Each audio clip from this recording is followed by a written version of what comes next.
Hi, I'm Ed Kappelzak. I'm the owner and founder of Sludge Busters Septic Service.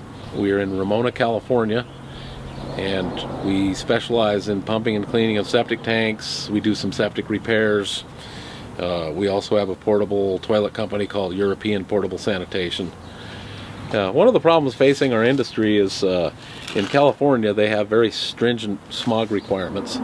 So as of this year, most of the exemptions have been eliminated. What we've had to do for our outfit is we've retrofit about 5 of our trucks with diesel particulate filters, and then we purchased a couple of other trucks, this one I'm next to and another one, because they have the stuff built in. And with those requirements, a lot of people have to phase out some of their trucks. I got half a dozen trucks probably that they ran fine. We just had to pull the tanks off and retire the trucks because they couldn't comply with the new laws. One of the trucks we got is the one I'm next to here. It's a 500 horsepower engine because we live at an elevation where our work goes from sea level to here, 1,400 feet, up to 4,500 feet, and then back down to the desert at 900 feet. So we're going up and down a lot of hills.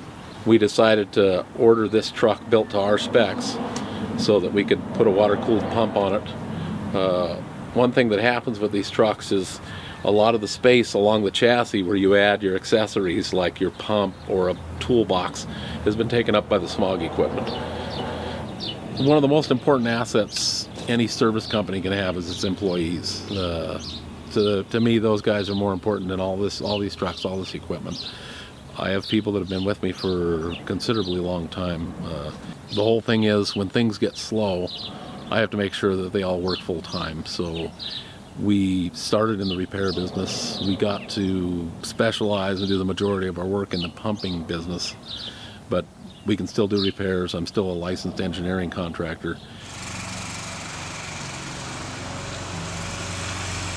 We like to replace tanks, but it's not always in people's budget. So sometimes we'll repair a tank by casting a new, what we call a bridging deck over the existing deck. And it's just a reinforced steel and poured concrete. The old code called for the septic tank top being within 2 feet of the surface, and the new code will probably have it where the risers have to be within 4 inches of the surface. So we're going to bring our risers up proactively because it's easier for us. You know, while we're out there, it's pretty easy for us to cast a riser into the deck, and then because we usually retain our customers, if we have to dig the tank up in a few years to service it, it's a shallow dig as opposed to digging all the way down to the tank. We generally clean these tanks out, replace all the pipes going in and out of them, rebuild the baffle walls if they need it, and then just put a deck about 5 or 6 inches thick, 4 to 12 inch sides to support it, depending on the conditions of the job. Even if the old deck caved in, underneath ours would be adequate to support itself. We also have a portable division, the portable toilet division. We call it European just because we don't take ourselves too serious. We're about 500 units. We have 3 technicians that service the toilets and deliver them. We do a lot of special events. You know, construction has kind of died out. My wife mostly runs the portable toilet division, but anytime we need extra people, we just grab everybody from every division to do these emergency deliveries of large units, and the rest of the time they just go back to their regular job.